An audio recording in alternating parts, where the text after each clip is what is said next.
to be informed is to be empowered. And when you're empowered, you have leverage to be engaged better. Welcome to another episode here at Speak Up Afrika, where we aim to bring you conversations that do exactly that: inform, engage, and empower. Now, take your seat. Public participation is a fundamental part of our democracy. It plays a key role in how we get to legislation, pass bills and laws on paper, but the reality on the ground, not so much. A couple of weeks ago, I was part of a forum where we were having conversations around the budget, and we had goons infiltrate. We've had news coverage, videos, clips showing even kids in school buses being attacked because they are goons who have been sent thinking they are from rallies, they are going to rallies, and therefore goonism is a mechanism that is being used to cut the process of public participation. With me in studio today is Mark HSA. And Mark, welcome to Speak Up Afrika. Thank you so much. Introduce yourself, tell my audience who you are. Well, Mark is a patriot, number one, and also a very passionate politician. And key to it, I'm also a member of Bunge la Mwananchi. I'm actually the Wetangulo of that place. I'm the speaker. I do moderation, and key to it also, I set the objective, the kind of discussions that we discuss, either for only political narratives, rhetorics, or purely to disseminate the government policies to Mwananchi. Thank you. So that is me precisely. And thank you for making time to be here with us today. Thank you so much for inviting me. A great place to start would be, what is the role of Bunge la Mwananchi? How do you carry out your mandate in that space? Bunge la Mwananchi ni nini? Precisely, Bunge la Mwananchi is a platform where Mwananchi comes and probably pours his heart out. So, hatunanga ati you need to be this way or that way. It's a platform where it is majorly for civic education.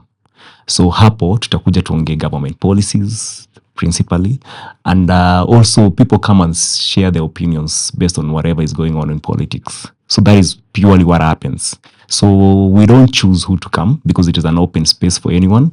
So regardless of maybe the level of education, regardless of maybe the status economically, regardless of religion, regardless of color. I don't know if kwa blacks tunakuwa choose colors, but either way, it is the only thing we limit is people who participate there. You must be above 18. Okay. Yeah, so at least you must be an adult, someone who can make a decision. So the reason why we need people who can make decisions is because from there, the clear picture is that you must participate in a general election. Pale usikuje kama uko prepared kupiga kura. Okay. So watu wachukue kura, wakuje, waongee, waende wa make changes. So public participation fundamentally is a key way how you execute your mandate pale kwa Bunge la Mwananchi. Mark, we are seeing patterns in our country where goons are being used to infiltrate spaces where people come together to have conversations. Primarily how you and I met. Is public participation effective in our living times, or is it just a procedural thing? I'll say it is both. One, it is procedural because we have seen it when some of the key people in government wanakuja to our platform. So it appears to be a formality. And then apart from that also, to me it is very effective because it does sensitization kwa grassroots. So there's a lot of information yenye ikikuja pale kwa ground, we help kuiongelesha kwa lugha ya Mwananchi. You see, issue ya tax, issue ya maybe SHA, if it is working, issue ya whichever, education CBC ama CBE, unajua currently zimekuwa zikichange mpaka until you don't know which one is which. So at the end of the day, we kind of make it simpler kwa Mwananchi. Na tunaongea kwa ile lugha ya Mwananchi, and that is what is key. So even if Mwananchi feels or maybe a bit uncomfortable with maybe a government initiative, then at that platform, you are free to say it. We normally have, as a speaker, like a kikao, an actual bunge, a moderation, where one at a time, you come and you're given a chance to stand before people and you share your opinion. Okay, kutakuwa na some years, probably maybe if you speak something that is against a certain mrengo, kama ni one term or two term, but ideally you have that chance of expressing yourself. So truly, it does help in public participation. It's only that at some point utapata probably there are those politicians who will use Bunge la Mwananchi to sell certain political narratives. So it can also be used for wrong reasons. Okay. Yeah. Let's look at the national point of view. Because there's Bunge la Mwananchi, and we even constitutionally, for bills, some to be passed in parliament, the primary place to start is people participating in understanding, na kuchambua, na kusema yes or no. Do you think by the time such bills are being taken to parliament, do our politicians truly consider and put to place what Mwananchi are saying? Unfortunately, no.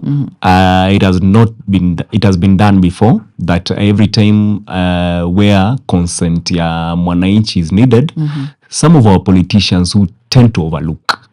When they involve Mwananchi, it is purely, as you have said, for formality. But the decision has already been made from either from the executive level or even within the legislatures. Wameamua, this is what they are going to push. So yes, they do public participation, but what for? If they cannot implement maoni ya Mwananchi.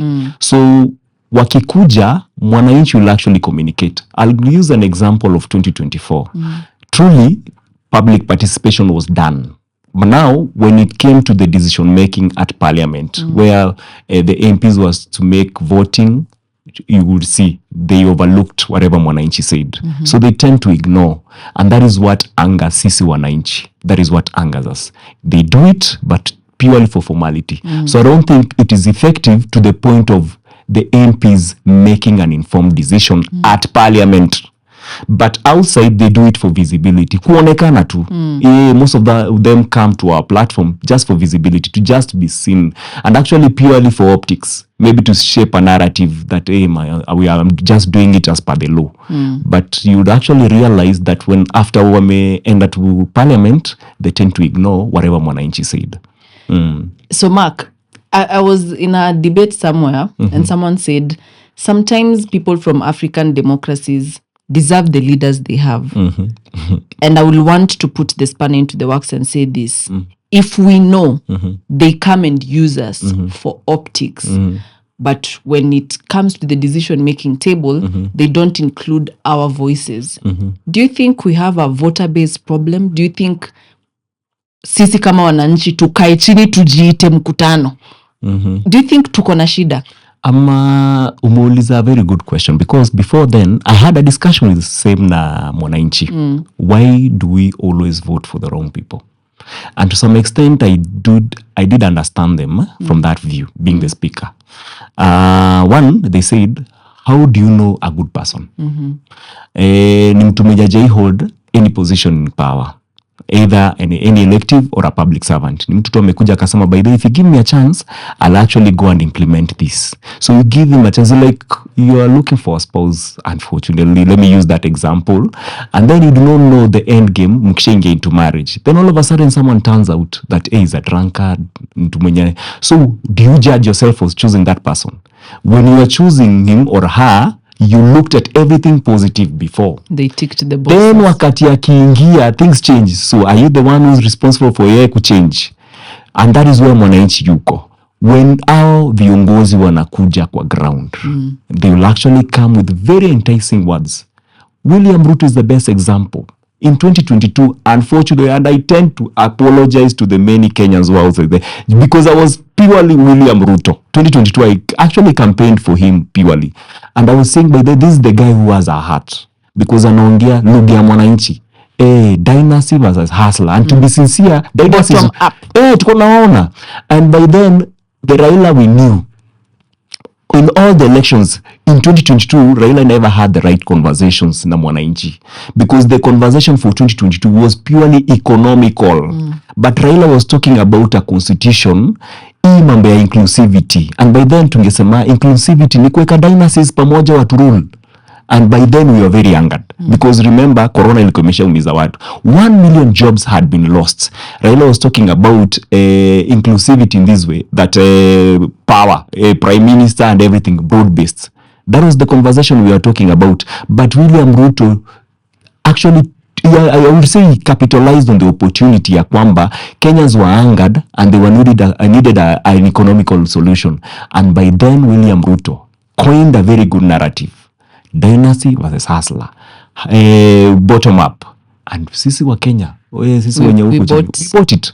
What did he do after ameingia ndani? He turned out to become the dynasty we were fighting for. So will you blame Kenyans for voting for William Ruto? So I would say, I don't think purely the problem is the electorates, but I think hiyo kitu tunasemanga kusanitize our nature of politics imefika to a point where hypocrisy is the thing to do, to go about it. Ati wewe ukitaka kuwa mwanasiasa lazima uwe na kauongo. But I'll come to this fact kwamba based on my observation and maybe probably my research, I don't think democracy will work well in Africa. I am purely for benevolent dictatorship. Not dictatorship, because we already are experiencing a dictator in seat. But I'll vouch for a benevolent dictator.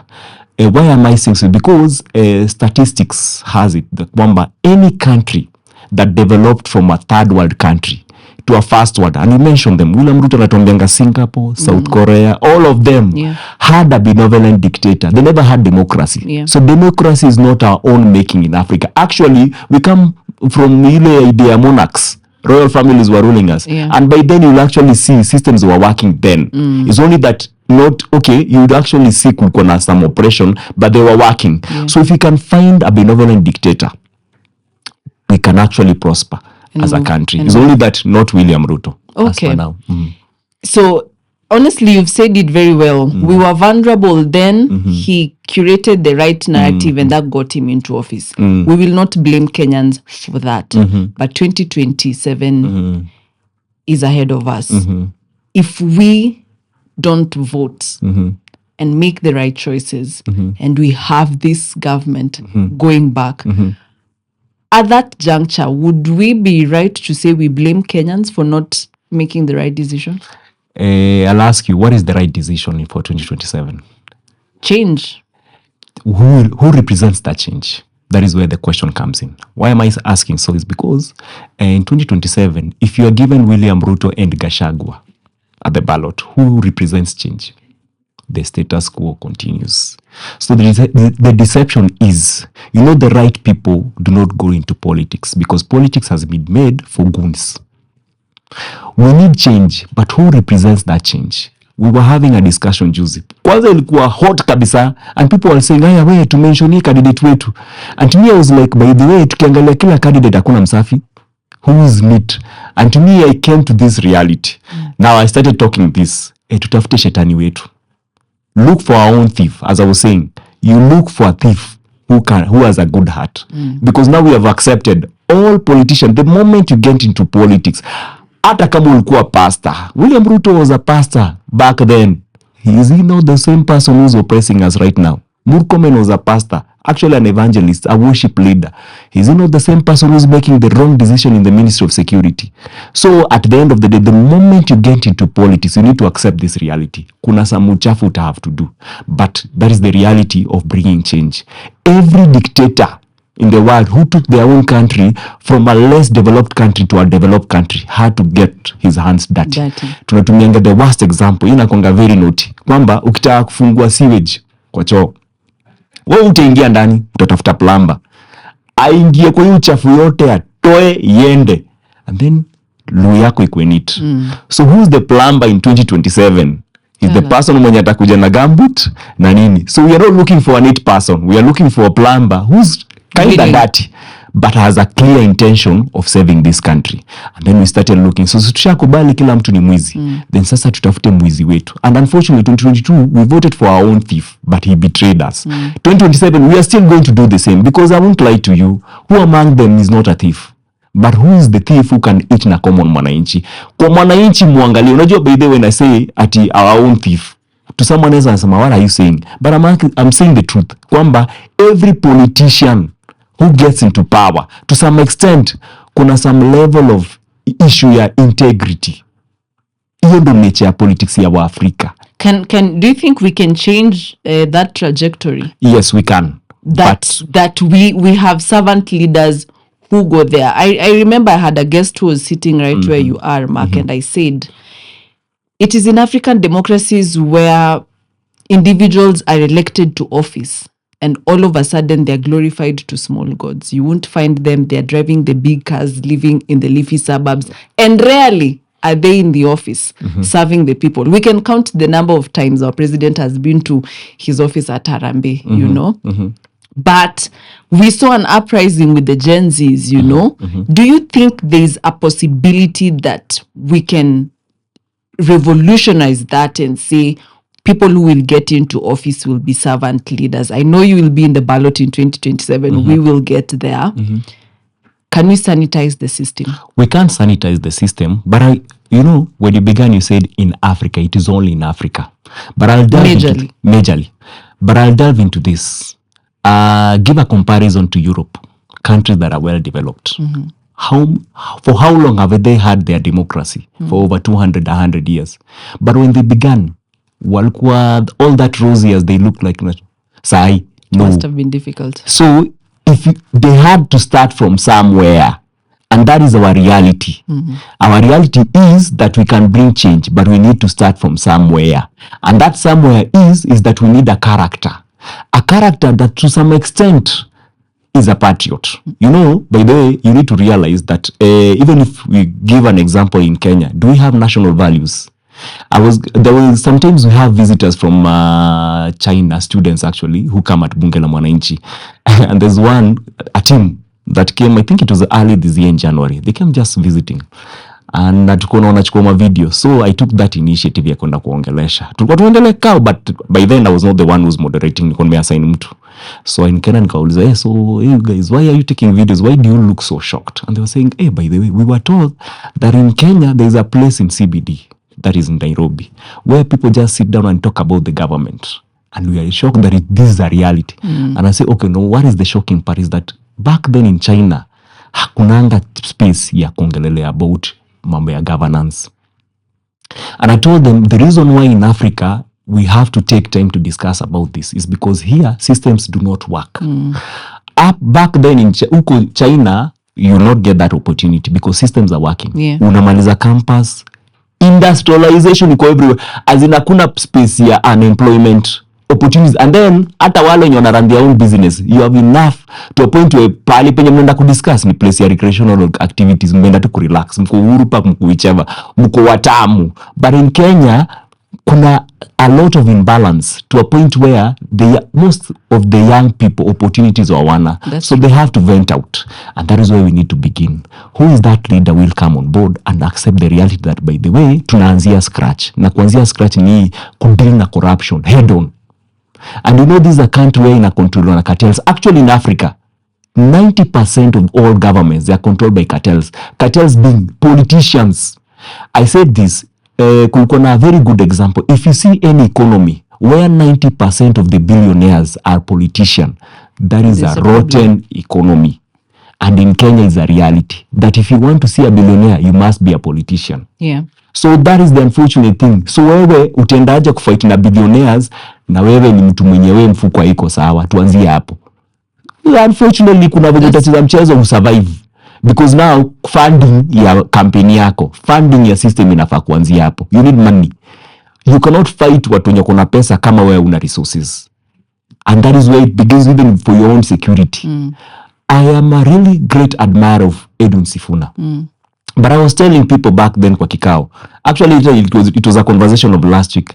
I really admire Edwin Sifuna, but the reality about Edwin Sifuna being a president, it is not that it is difficult, but there is a difference between attaining power and handling power. That is the thing that William Ruto was not prepared for. And the issue about William Ruto is character purely. Ameingia kwa power and akarealize by the way, I can also be a trillionaire. I can also be a dynasty. So How is Edwin Sifuna prepared to handle power? Tunamwambia aende. Hana uchafu. He's very young. How will he handle the system? How will he handle the system? Because when akiingia pale ndani anapata the likes of the Kenyatta family, the Moise family, the Who's family. That is number one. They are the people who are running 90% of your economy.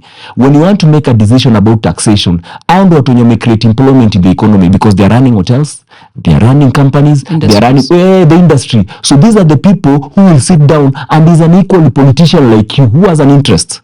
So how do you make a decision about taxation and you're looking at an investor who's also a politician who, by the way, anaweza sabotage the economy against you? And that is the thing that William Ruto faced in 2022 when he got into power. He started fighting people who ako prepare to fight because they were running the economy. Kulikuwa na some allegation kwamba dollars imepotea. And rumors were there that by the way, some of these investors who are equally politicians walikuwa mamwa high dollar kusabotage William Ruto. So he decided to join them. He decided to join them. So his own greed prepare now. So who's that selfless man who mwenye akiingia pale, you're ready to go through that path? That by the way, I don't need to become a billionaire, but I need to fight this purely with the system. Remember, they're the ones who are also controlling the security system, which is very fundamental to the stability of the country. We saw it in 2024. So who's that prepared? So I was saying, Edwin Sifuna, I really admire that young man, but I'd rather someone who has been experienced in that system. Because I was giving a good example. We got independence in 1963. And between 1963 to 2002, we had only two presidents. That is Jomo Kenyatta and Moi. Now, surprisingly, Mwai Kibaki served in both governments. He was very silent within. Those two systems were rotten to the core. But Mwai Kibaki, when he took power, made a difference. Nini ilikuwa imejificha ndani yake is because he was waiting for the right time.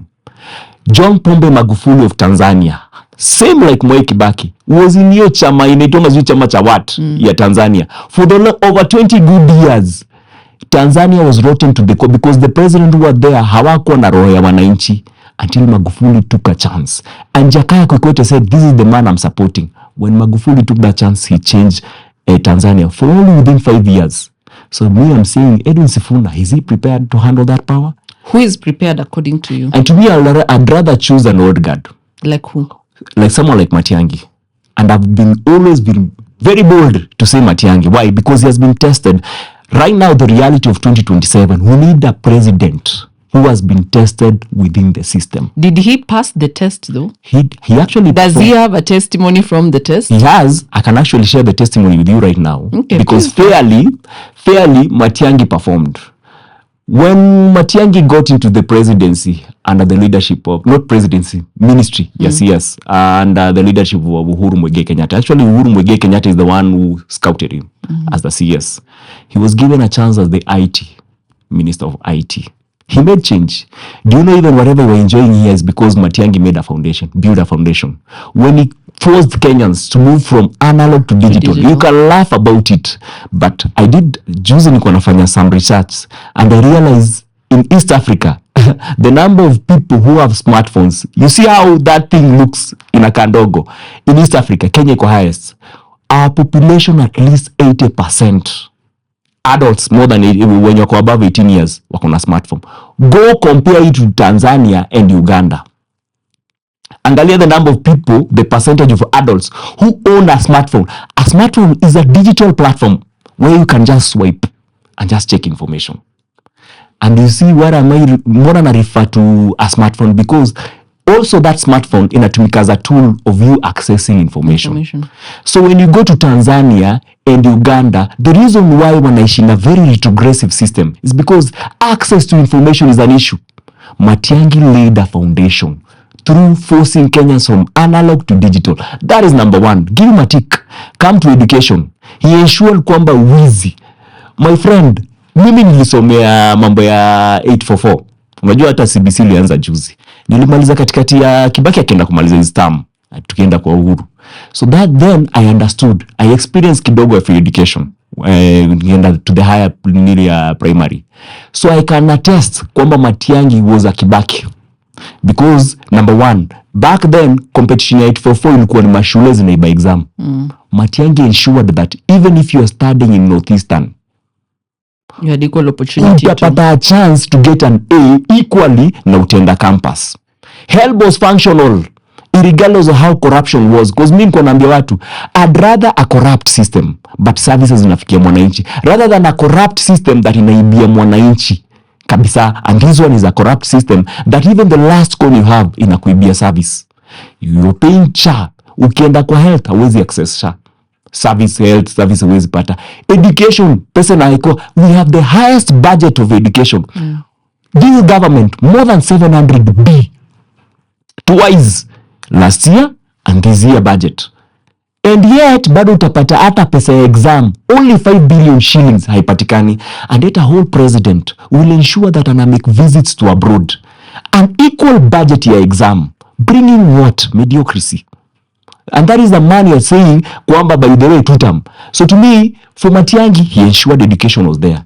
Tuendele, or should I stop there? When he gets in, my question though is, and I will allude to a statement you said earlier, the system is in the trenches. You get inside there and you realize there are cartels. Yeah? So when he gets in there, will he protect the interest of the people or the interest of fellow old guards that looked out for him when he was there? Because Mark, from my layman's point of view, that's how it is. I think people get in there, and we will get to that, because the reason why our elections are expensive is people look out for you, sponsor you. Ukishapata kiti lazima upige kickbacks. You get? So that's why elections are actually very expensive, and it circles back to even how people implement and execute when they get there. Matiang'i akiingia ata protect interests za nani? Let me ask you a question. Kibaki si alijikampeni akashinda 202. Raila Amolo Odinga has to say Kibaki tosha. When Raila Amolo Odinga, when Kibaki got to power, they had a disagreement with the Raila Amolo Odinga, because the agreement was, if I say tosha, you give me a chance as the prime minister. But regardless of the politics that ensued then, Kibaki ensured that services were reaching Mwananchi. I'll go back to Tanzania, then I come back to the answer you need the question you've asked. Tanzania, Magufuli was within the system. Jakaya Kikwete was the cartel. He sponsored Magufuli to presidency. When Magufuli got into power, he turned and focused on Mwananchi. He ensured services were actually there for Mwananchi. Here in Kenya, a good example of Matiang'i, Uhuru Muigai Kenyatta, we know the family's name. He's an equal cartel. Either you mention the allegations of lands or even the industry themselves, they run a lot in this country. Actually, our economy kidogo iko kwa mkono yao. He was an equal cartel, a cartel who saw talent in Matiang'i. Matiang'i was never an elected politician. He was given a chance as a CS. And even within the leadership of a whole cartel, Matiang'i ensured that services were meant for the people. Is that not enough for you people to say Matiang'i tosha? To me, I'll say this confidently. 2027, we need a pragmatic person. We need someone who's purely a manager. We don't need a politician. And 2027 is an economical war. It is not one term or two term. The reason why I fail to understand Gachagua is because he's purely into politics. But we need a politician to ensure we get the right manager. Raila Amolo Odinga was actually the Gachagua in 2002. He was the Gachagua for Kibaki. So if Matiang'i is given a chance, and now where pahali kuna tashwishi is because for you to get into the presidency, you need the majority of votes. Yeah. Now, unfortunately, Kenya yetu, tribe ina making like 90% of how people vote. A card that Gachagua is playing. So Gachagua is playing. So I was trying to make a balance. If we cannot get Matiang'i, who else? Who's closer? My first candidate is Matiang'i. Who else? Then I looked at Kalonzo. And you looked at Kalonzo, for like 5 years was a vice president. Alifanya shuttle diplomacy. Akaenda make peacekeeping. So how does that relate to our economy? To me, I think he can attract investors. He can create a conducive environment where investors can come in Kenya. We need an environment. We don't need a president who's purely lost into unnecessary rhetorics. William Ruto, attract the wrong people. And associate. How do you tell me that France was chased away from West Africa? Then you host France here. How? So to me, Kalonzo Musyoka amekuwa blamed for even William Ruto juzi alikuwa na sarcastically alikuwa anamchekelea akisema, by the way, you have been there in government for I don't know how many years. What did you do? And what did you do? And truly, by the way, I'll say he never made roads for Kitui. He never made industry for Kitui. But there's an aspect we see in Kalonzo. He can attract investors. He did well in the mambo diplomacy. He did very, very well. And that only aspect, wewe William Ruto, who's holding the whole presidency, what have you done in terms of attracting foreigners? Kalonzo is much better than you when it comes to you setting a very good standards in terms of having relationship with a foreign investor or foreign friends who can invest in this country. That is number one. Number two, William Ruto himself anachekelea Kalonzo. He's a sitting president, yet his own region in Rift Valley cannot be compared with Ukambani. But ukiangalia Baringo, are schools better than Ukambani? When you go to Elgeyo Marakwet, are schools better than Ukambani? Kalonzo has never done anything in Ukambani, but somehow he has given an atmosphere where good leaders like Kivuta Kibwana, who became a governor in 2013 and went for 2 terms, build an industry, courtesy of Kalonzo, build an industry in Makueni. William Ruto is a sitting president. Which kind of environment has he created that we can see change in Rift Valley? And he's laughing at Kalonzo. Is that a leader you can admire? No. So Kalonzo is better than William Ruto. In terms of creating a conducive environment, we also need a leader who can create, and by the way, governments are not there to create employment. Not to create employment, to employ people, but to create an environment where employment can be done. Kalonzo can do it better. He can do it better. Progressive leaders have been chosen under the leadership of Kalonzo in Ukambani, Kivuta Kibwana being one of them. But when you look at William Ruto, which progressive leader is there in Rift Valley? Mention one. Goons. Jokers. Mimi nimechoka kumention. Jokers who will defend William Ruto when he's doing, and he's a sitting president. Kazi ni kutuuzia hope Singapore. My friend, you cannot be selling hope and you're collecting taxes. You're collecting taxes into trillions and then you're selling hope. And sometimes I get this bitter. Sometimes. Because I'm a patriot, by the way. When a sitting president anauliza opposition, what solution can you offer? Is Gachagua collecting taxes? Is Kalonzo Musyoka collecting taxes? Is he the one who's setting the finance bill? Yeye ndo pale ameemploy Mbadi kukuja kuset budget? No. William Ruto solely yeye ndo ameappoint Mbadi. He's the one mwenye ako pale anaenda kuwa sent into the finance bill. Gachagua will never says unless I get to power in 2027, which I pray it does not. But I'm praying for Kalonzo Matiang'i. So at the end of the day, the decision maker in our economy is William Ruto. He's doing nothing and anachekelea opposition. Okay. So to me on that, by the way, hapo mi purely ukiniambia mambo ya progressive leader, Kalonzo and Matiang'i can do better. Great. We take a hold on that. Mm-hmm. You see, the passion that you're speaking with comes from civic education. Umeelewa.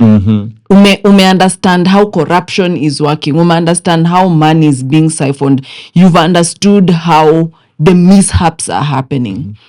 Part of this comes from civic education. Mark, they are hindering that. They don't want, 70% of our voter base iko mashinani. 30% are you and I, the elite in the capitals, in Nairobi CBD. But once I realized if the voter base and the electorate in rural areas hajafikiwa na hajakuwa enlightened, we are very far from making change. We are seeing goons beat us, scare us. In your own perspective, the culture of goonism, who does it benefit and how do we get away from this? You see, number one, I'll say, kuna party nimesema in terms of information, reaching to the grassroots. This is the surprising fact. Do you know that Mwananchi in Kenya are very well enlightened? They have information. The only place that the government is hindering is in the decision making, which is purely being controlled at the legislation level. Policy making is where the government is hindering. But in terms of information, but now you need to get to these organic TikTok accounts. Zenye tunakuanga nazo Bunge. You'll actually see how wananchi are very informed. Mark, let me ask you, in that same regard, I want us to spend a few seconds there. Unajua ukienda Kabondo Kaspul or inside the village, when you tell these people, and I saw one of our civic educators highlight this issue. He was doing a very good job going to counties, showing projects that have stalled. Na alikuwa nafika kwa ground, akiambia Wendy, do you know your governor is stealing 100 million? Mwananchi na reactaje wa serikali iko na pe? The government has money that the governor can steal from them. So when I said information, maybe what I would have asked is relatability. A big pandemic that we are having as a country is corruption. But Mark, correct me if I'm wrong and I stand guided. Many people don't relate to the amounts of money that are being quoted in these corruption cases. If you go to the village and tell someone a teacher stole 5 chicken from a school, they will stone that teacher to death. They will unalive them because they can understand that level of theft. These Kenyans do not understand 100 million, 10 billion. To them, it is the government has money. And that is the point I wanted to bring you in and say, we need to enlighten them more how it is through SHA, it is through tax. Iyo kerosini unaendanga kununua, iyo pesa inachukuliwa kwa pump is what is contributing to the 10B. You see, me, I see it differently. Yes, please go ahead. 2024 would actually act as a very good example. We had Kenyans joining the finance bill Manamano in nearly over 36 counties. 36 out of 47. Hawa Kenya hawakuwa wote Nairobi. Hawa Kenya hawakuwa wote Mombasa. And mind you, I'm mentioning the most urbanized counties in Kenya. Mombasa, Nairobi, Kisumu, and Kakamega. At least if I've forgotten Nakuru. At least those 5. They are not limited. 36. 36 means kwamba hata ule mwenye ako Baringo, mwenye ko very remote ama iyo area ko very rural, had an information by the way that this budget inaenda kuwaumiza. How did they get that information? And that's why I'm saying kwamba access to information is there. Now I understand the relatability as you have said. But now here's the problem is this. You need to also understand that this Kenyan mwenye kwa hapa chini grow tired. So since grow tired is because amefika point yenye anasema okay poa pia mimi nipate chance nikule. And that is where goons are coming in. You have said kwamba who benefits when goons are there. It is purely the politicians because goons have realized even if because there's the same goons in the 2022 walikuwa na act kama mobilizers. By the way, goons are another term of mobilizer. When ukitaka kwenda mahali the people wenye wanakusetianga ground au mobilizer wanakwambia by the mkubwa anakuja they're the same people who turned out to become goons wakati unaguza mheshimiwa wao.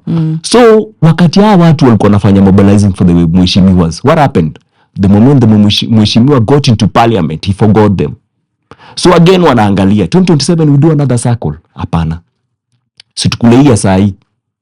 And to me, most of them utapata, and mind you, utapata fairly a good number of them are people who have achieved at least kupata basic educations. A basic education kumaanisha the people wamemaliza form 4, they can make a decision. They can have a conversation. Actually something that is purely logical. They can tell you by the way, if I get 1 million, I can invest in this. Hizi bunge la Mwananchi is happening now. Watch hata hii CBD because at least iko more fairly rational. Enda Jacaranda. Utapata in their own language. Ni mtu wa mtaa anaambia nasema by the way mwanasiasa, and to them because they have grown tired. It's not that they cannot relate. It's only that even if we relate, what shall we do?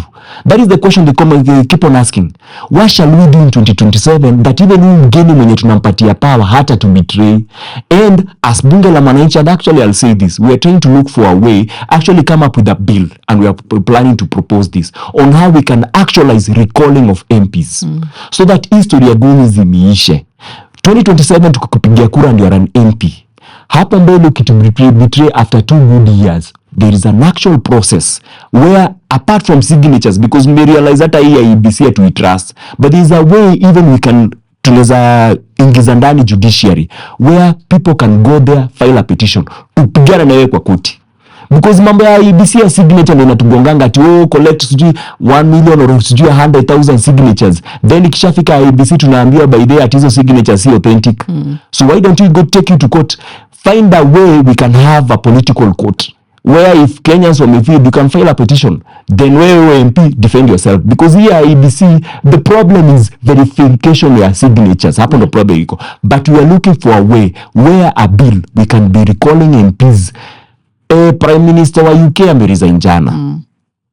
Amekaa for how long?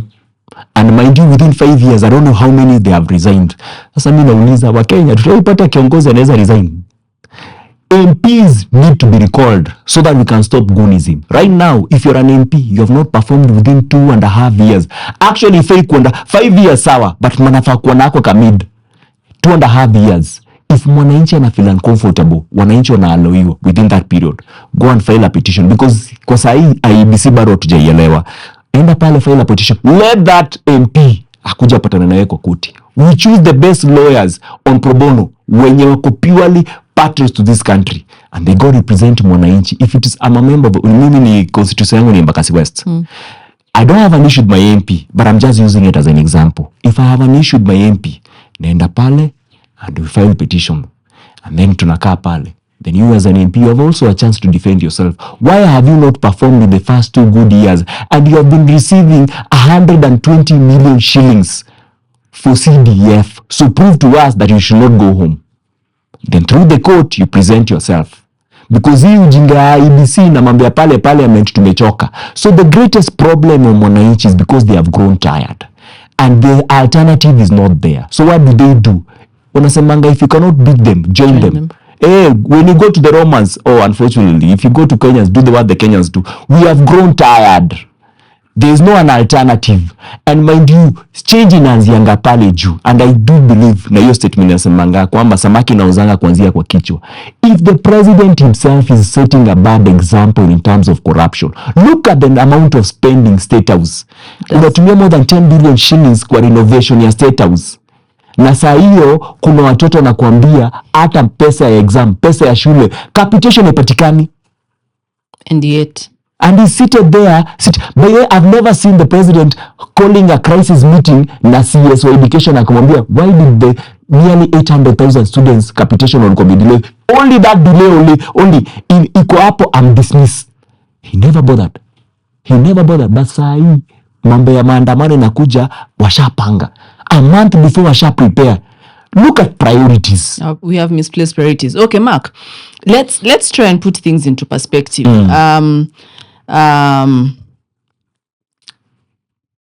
Punde imechoka, right? And we are saying we are not seeing alternatives. But we have to break this bread, Mark. I agree. And that is why we have Speak Up Africa, where we continue to bring you conversations that inform, engage, and empower. Because I had someone who engaged me and said, you're doing a very good job, Wendy, you're having these conversations, but and then what?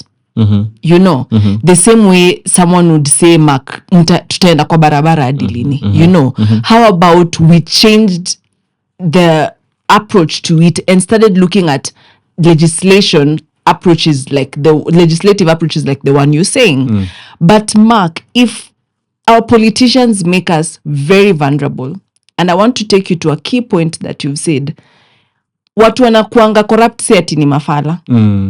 Ukirudi kwa vijiji, wanaochukua unga na skari ni retired lecturers.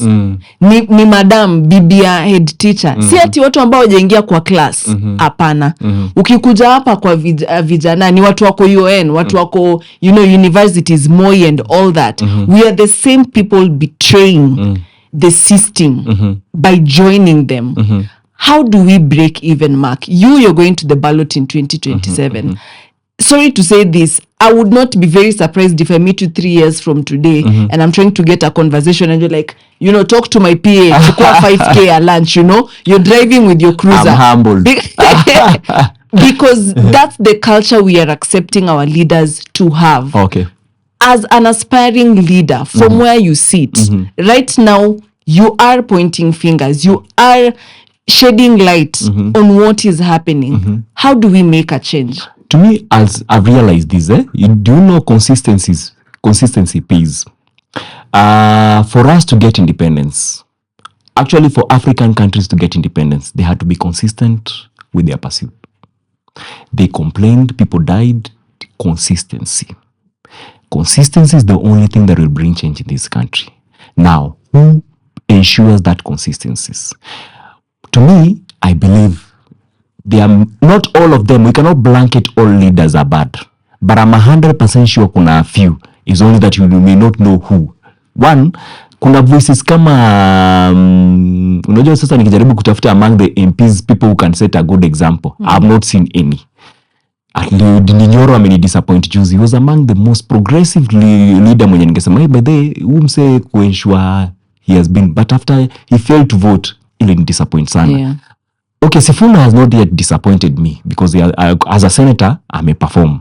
So I'll say this consistency. And to me, I really admire what you're doing here. Having this conversation, it a provoke kitu.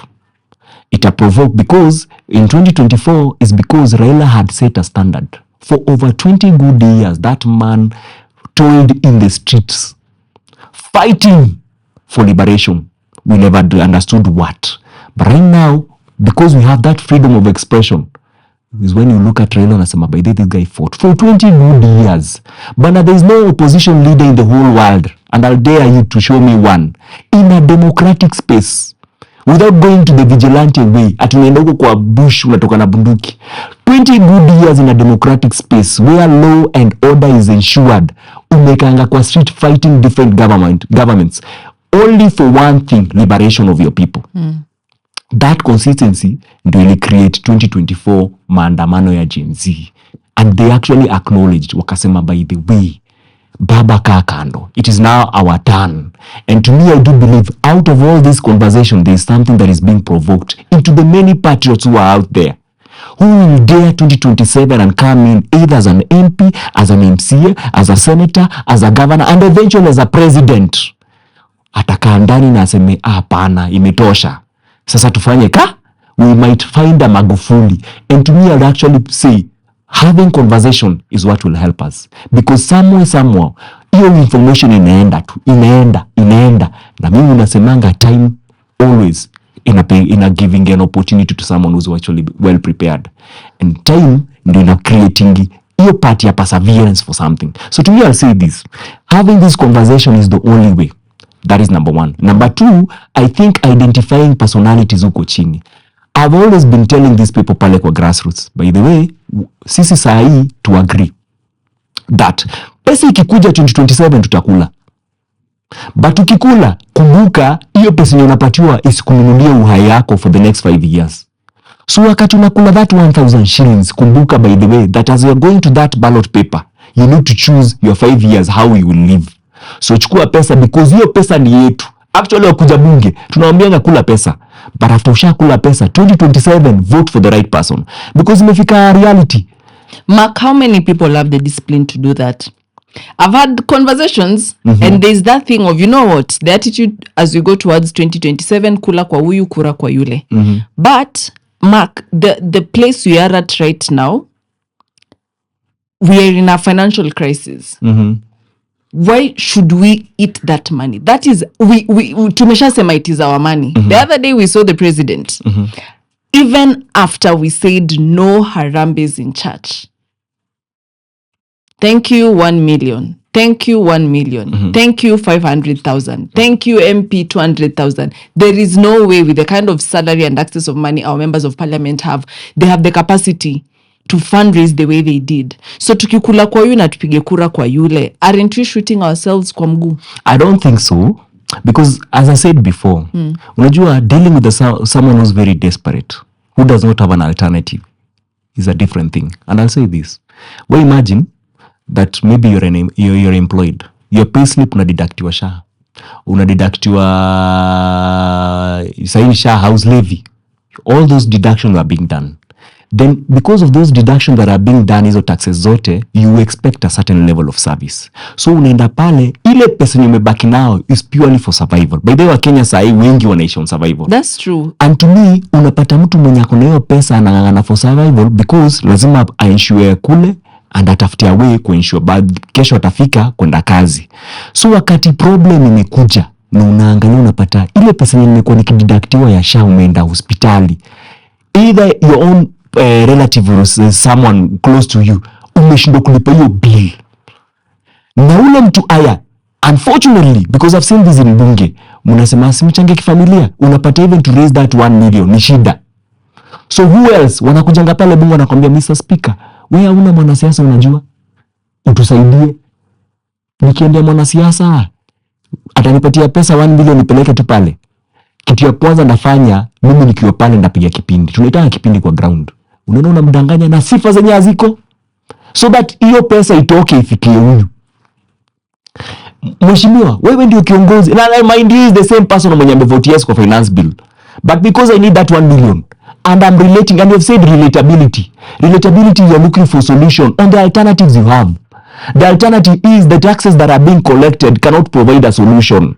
Why? Because they are stealing the same money na wanaeka pale kuhaya goons. Sasa hiyo 1 million enda kwa goon na hiyo 1 million inaweza itafuta njia ni entice huyu MP na ilete kwa huyu asaidike kwa SHA. Mimi kama speaker isha yawe. Mark, have a question for you. Hey, you ask. And I want to put you on the hot seat. And thank you for coming to Speak Up Africa. If you have the background knowledge that is how we run things kwa ground, that is, you ni cartelism. Wewe 2027, if we elect you, what difference will it bring? Because Mark, it will be your time to play to the same tunes, to dance to the same music, and deliver in the same poor way. So if you sit with me here today and say, I know for sure Kiongozi X does not deliver, but because someone in Kariobangi needs to pay for a cancer patient, I will go and dance to leader X. What are you telling the young people of this country? What change do we bring if we continue singing to that reality, Mark? You see, I always say there's the ideal picture and the real picture. So the ideal picture is that you need to relate it with the reality. Wewe umetoka mtaa, unatafuta opportunity. Your opportunity, you do not have a godfather. I'm just naangalia ndo nikujibio swali ya being an MP. Unatafuta job. You have all your degrees, but the opportunities that are there, you need to have a godfather. You don't have any. That is your reality. And the only thing you have is faith. That is your reality. And you need to survive and get that job. What do you do? Unaenda pale. And the reality is because you do not have a godfather. The cartel who seated in that office anakwambia, I'll give you an opportunity, but I need a percentage in your first salary. I've seen it reality. That is happening. Thank you. That is the same way I'll tell Kenyans. Naenda kuwa MP. And the reality is, for me to fight the system, I need resources. So how do I get resources to you? I'm a seated MP. Voting no is not the issue. Voting no against the finance bill is not the issue. But ensuring that that money inaenda into wastage, itasaidia mwananchi. Mimi ndana ninyonge William Ruto as a sitting MP. Will I go there? Tuweke kwa mwinika kwa kiatu. Mimi ni kwa MP. I'm seated there. I'm among the 40 MPs who voted for no. The people who voted for yes are 122. The people who absconded or absenteeism, whichever way they walikuwa 186. The 122 ndo the final reading imefanyika, umepitisha bill imepita. I'm very proud naambia wa Kenya voted for no. Nilisimama na nyinyi. Then the ball imeenda kwa William Ruto, ameassent to it. Imeanza kuwa functional. Sawa sawa, imeanza kuwa functional. Now pesa imewekwa 4.8 trillion shillings. Your 4.8 trillion shillings is not going to ensure proper education, is not going to ensure proper health. And I'm a seated MP proudly, kazi yangu ilishia kwa kuvote no. Umekaa pale kwa constituency yangu, sasa tuseme Embakasi West. A common mwananchi amekuja. Amoli sitaki kuwa mwizi.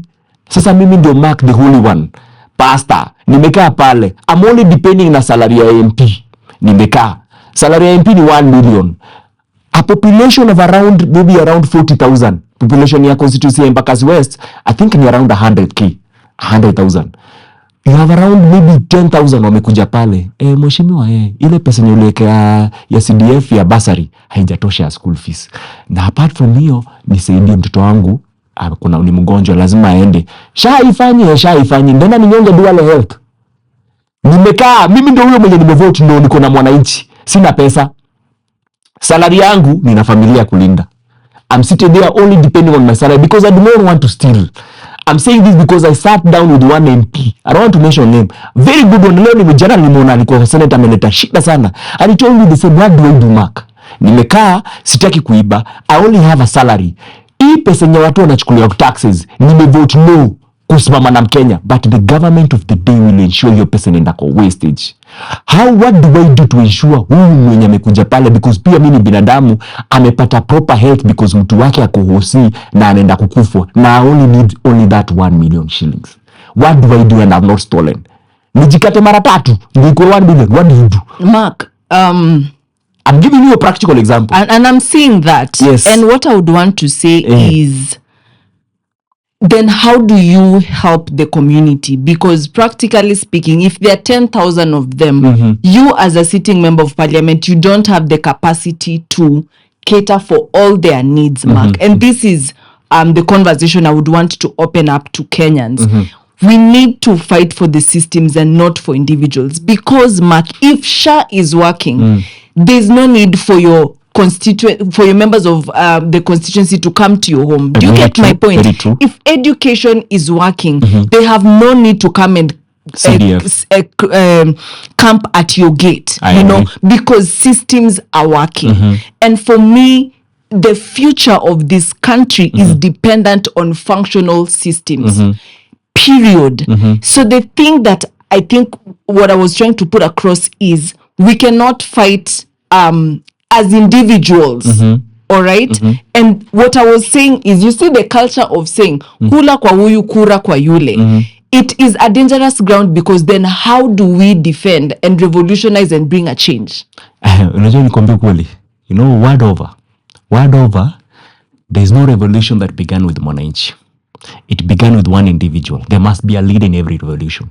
Mention any country, even the most recent of baada ya Gen Z, kulikuwa na Nepal, whichever. Wananchi wa kutoka street by themselves, it was only one person who had a vision. What am I saying? Even the system itself will change. You need an individual. Every country that progressed had an individual who set a standard as a habit, and that habit became the system.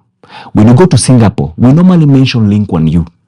Do you know back then in 1970s and 1960s, when Kenya got independence in 1963, Kenya ilikuwa above Singapore, or either within the same standard. Lee Kuan Yew saw an opportunity to serve their own people. And by then cartels were running that country. What did he do? He became a benevolent dictator. Only one individual set a standard. Mpaka saa hii Singapore is this. South Korea, all of this country, one individual saw a chance to revolutionize either the system or their country. Even China, kulikuwa na jamaa anaitwa Deng Xiaoping. People keep on recommending Mao Zedong. My friend, after Mao Zedong is where the change came on. With Deng Xiaoping, he became a benevolent dictator. We need a dictator in this country, a benevolent one, who can bring change. Now, who is it? And that's what I'm telling you. For you to make systems to work in this country, you need to be radical. You need to be totally radical. And how will you challenge people who wamezoea a habit of corruption to a point yenye even the person mwenye ameka na wewe umeka state house, ule mtu mwenye na point CS anakuja sababu kata siya ule katali mwenye alikusponsor campaign amekwambia kuja huyu. Sasa kukaa hapo ndani na central bank na hiyo pesa yote na control na circle of people, you need to be radical. And to me, to change the system, it means that the individual who's prepared to face it all. Every country that changed from a place of less privilege to a place of privilege had a radical man who changed it. And in this country, where do we begin the change? And that's what place sahi tumesema. Sahi tumepeana blanket. Unaonanga ama mimi napenda Bible sana. Wakati Mungu alitaka kutuma Yesu, alisema statement moja. Alisema all humanity has sinned. Sasa chukue Yesu tumweke hapo.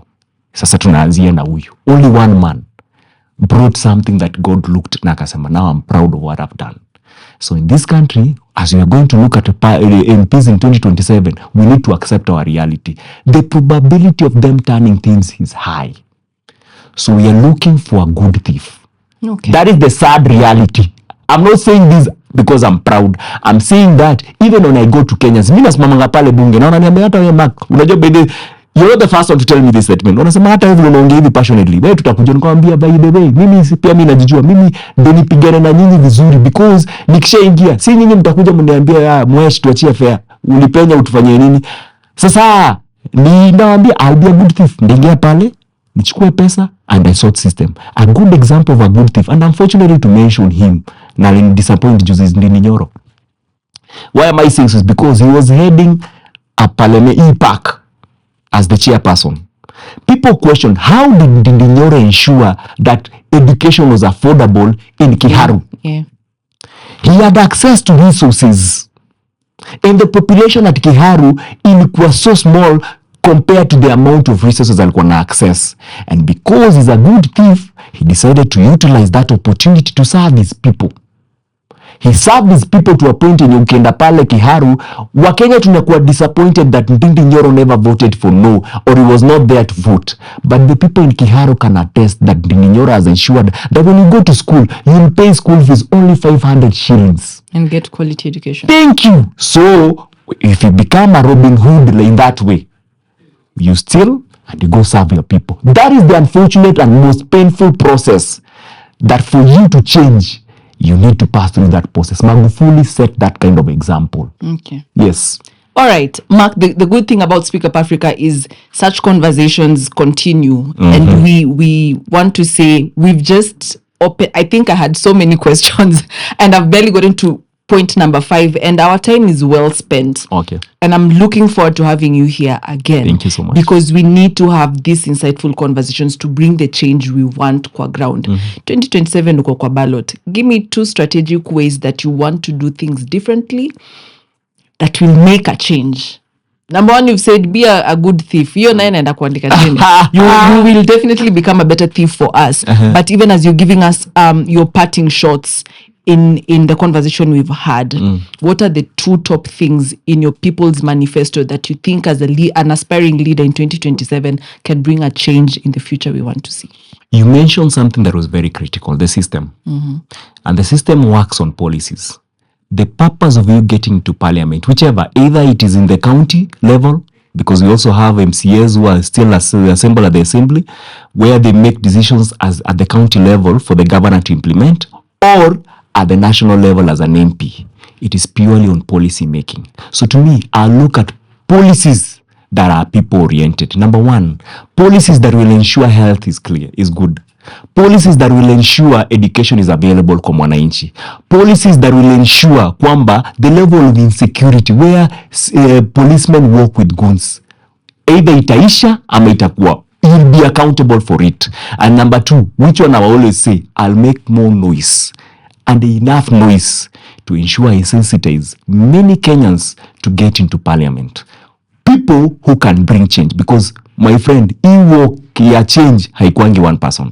To me, when you get into parliament, make enough noise. Raila Amolo Odinga made enough noise when he was an MP, to a point when it came to where Kenyans wanted to reward him as a president. He had enough following. Raila Amolo Odinga angetani hivi, anaona Sifuna, anarusha hivi kichwa, anaona Orengo, anarusha hivi, anaona Anyang' Nyong'o. You cannot be a leader if you cannot you cannot recruit followers. Raila Amolo Odinga recruited followers. The elect protests really happened in 2024 were purely followers and students of Raila Amolo Odinga. And to me, being an MP, the other thing I will do is to create followers for change. Okay. That is the best way. All those leaders who brought change in the world, they left, but they never left whatever they did.